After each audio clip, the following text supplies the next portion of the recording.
komunikasi sendiri itu Pak.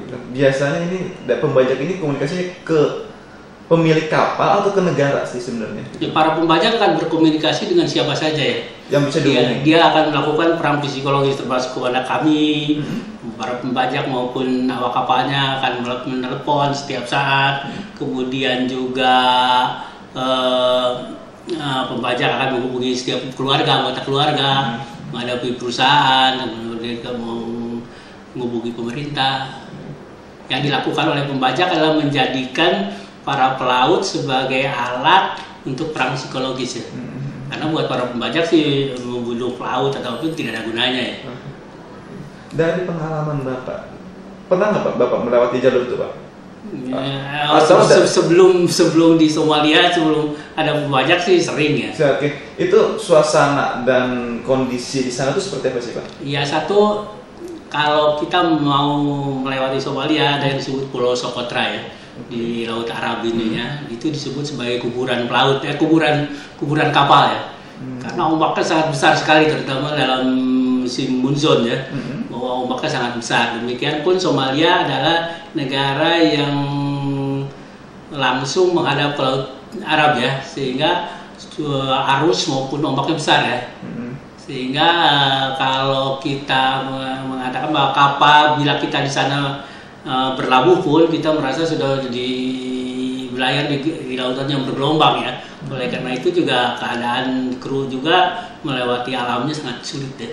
Oh gitu, karena berarti memang selain kesiapan fisik memang kesiapan kondisi ya, segala macam itu makanya sekarang banyak anak yang sakit di sana, ada 14 orang sakit, kemudian 1 orang sakit parah, itu disebabkan oleh karena juga satu air bersih udah nggak ada ya. Kemudian juga ya suasana alamnya sangat ganas. Oke. Saat ini pemerintah sendiri boleh dibilang belum ada kepastian opsi yang akan dilakukan gitu. Kalaupun kemarin katanya mau melakukan tebusan segala macam itu sampai sekarang belum ada. Jadi pemerintah sekarang mengatakan bahwa pemerintah tidak ikut campur dalam negosiasi. Dia menyerahkan semuanya kepada perusahaan dan pemerintah juga mengatakan kalau sudah ada deal ya atau kesepakatan antara perusahaan dengan perompak ya dilakukanlah dengan benar ya. Dan pemerintah hanya akan membantu ya pelaksanaan mungkin fasilitasi ya. Gitu. Itu yang dikatakan secara umum ya terhadap publik ya. Apa yang ada di belakang kita nggak tahu. Ya. Oke. Nah terus kalau dari PT Samudra Indonesia sendiri gitu kan, itu gimana Pak? Ya, PT Samudra Indonesia ini kan dalam posisi yang memang sangat sulit ya. Karena kalau sebagai perusahaan, kita orang shipping ya.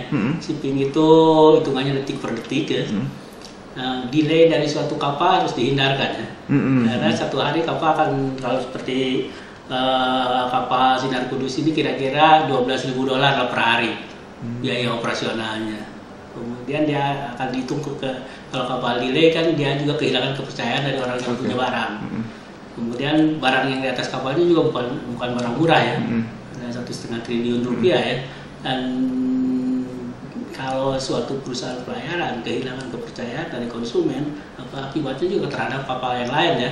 PT Samudra Indonesia punya 32 kapal ya, dan akibatnya juga pada perusahaan lain bahwa memakai kapal Samudra Indonesia tidak bisa menjamin bahwa muatan aman ya. Karena dengan peristiwa Sinar Kudus ini kelihatan betul bahwa perusahaan tidak mengambil jalan yang sebetulnya lebih enak gitu ya. Jadi perusahaan lain bayar aja gitu. Oke, kalau KPI sendiri Pak, sejauh ini KPI itu ruang lingkupnya terhadap Laut Indonesia seperti apa sih Pak? Ya, KPI itu kan berafiliasi pada International Transport Workers Federation berpusat di London. Kemudian kita juga misalnya ada suatu perjanjian kerja bersama dengan Serikat Pekerja Pelaut di Amerika SIU untuk melindungi orang-orang Indonesia yang bekerja di kapal cruise ship kan. Kita lebih kepada perlindungan, misalnya kita menginginkan koridor berbahaya diperluas. Koridor berbahaya di Somalia kita sudah perluas menjadi sekitar 400.000 meter mile ya, lebih luas sampai ke Madagaskar, Laut India dan Arab, sehingga kapal yang masuk koridor itu lebih memungkinkan untuk dibayar double, asuransi double dan lain-lain. Kemudian kita juga memberikan kewenangan kepada negara untuk menempatkan pasukan bersenjata bila mana negara itu tidak punya angkatan laut di daerahnya. Kemudian juga kita bersama-sama dengan International Shipowners Association juga membuat perjanjian bahwa pelaut tidak boleh dipaksa. Kemudian kapal harus melalui transit agar pelaut bisa menentukan dia boleh ikut atau tidak. Kapten melakukan deviasi. Semuanya ada di dalam collective bargaining agreement kita yang baru ya. Ketentuan-ketentuan dari base management practice itu sudah harus masuk ya. Dan kita juga sekarang mempunyai pengalaman dengan kapal India yang terakhir dibajak ya, bahwa kapal India itu setelah dilepas kapalnya, sebagian dari krunya ditahan di darat ya. Jadi kapalnya aja? Kapalnya dengan sebagian krunya.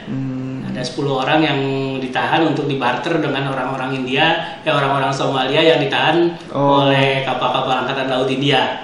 Nah, ini juga kan persoalan menjadi lebih berat ya. Oleh karena itu dalam bulan Februari kita ITL termasuk KPI juga akan memutuskan untuk meminta kepada semua pelaut di dunia ya untuk tidak mau lagi belayar di daerah-daerah tersebut ya. Tapi kalau kita lakukan itu berarti kan ekonomi akan stuck ya. Iya, betul. Oleh karena 40% daripada angkutan minyak di daerah itu adalah diangkut oleh kapal ya.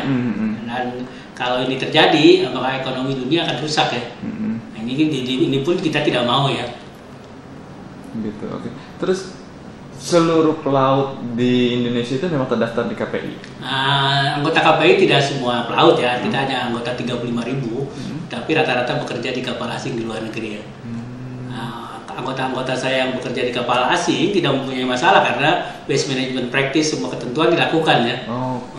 Yang punya masalah nih sekarang baru di kapal bendera Indonesia dengan Sinar Kudus ini. Perlindungan sendiri selain yang tadi Bapak katakan untuk para pelaut di Indonesia itu seperti apa Pak? Ya perlindungannya kan kita dari KPI ya? Dari KPI mempunyai 125 collective bargaining agreement dengan 125 perusahaan di dunia ya. Di dalam collective bargaining agreement itu semua hak dan kewajiban termasuk upah, insurance, kemudian perlindungan yang lain-lain sampai transportasi, sakit dan lain-lain ada di dalam collective bargaining agreement itu. Dan collective bargaining agreement itu harus sesuai dengan ketentuan International Labour Organization ya. Jadi ketentuan-ketentuan internasional sudah diratifikasi di dalam Consolidated Maritime Convention itu harus ada ya.